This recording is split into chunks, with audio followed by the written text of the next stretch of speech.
Sebuah rekaman beredar di media sosial memperlihatkan amunisi Lancet Rusia menghabisi sebuah sistem pertahanan udara Jerman terbaru yang diberikan untuk Ukraina.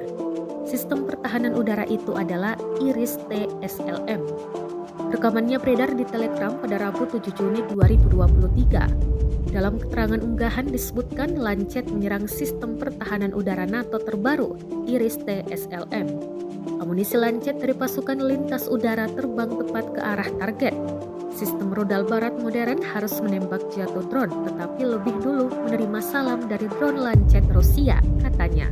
Sayangnya lokasi penyerangan dalam rekaman ini tidak dirincikan jelas. Sebelumnya, Kementerian Pertahanan Jerman mengirim baterai Iris TSLM pertama pada awal Oktober 2022 ke Ukraina.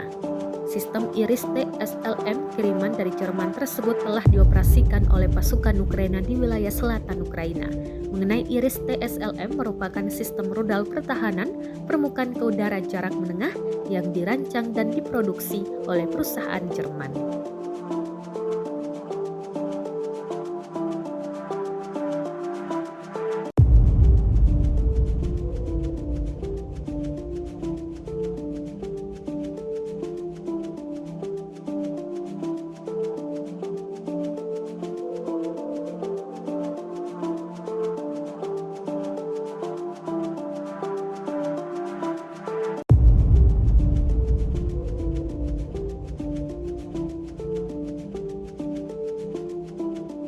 Rusia melaporkan secara total 438 pesawat Ukraina, 238 helikopter, 4.527 UAV, 424 sistem rudal anti pesawat dieliminir sejak awal operasi khusus.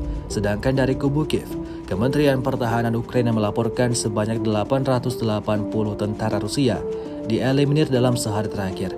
Total 212.030 prajurit Rusia meninggal sejak awal konflik hingga hari ke-469.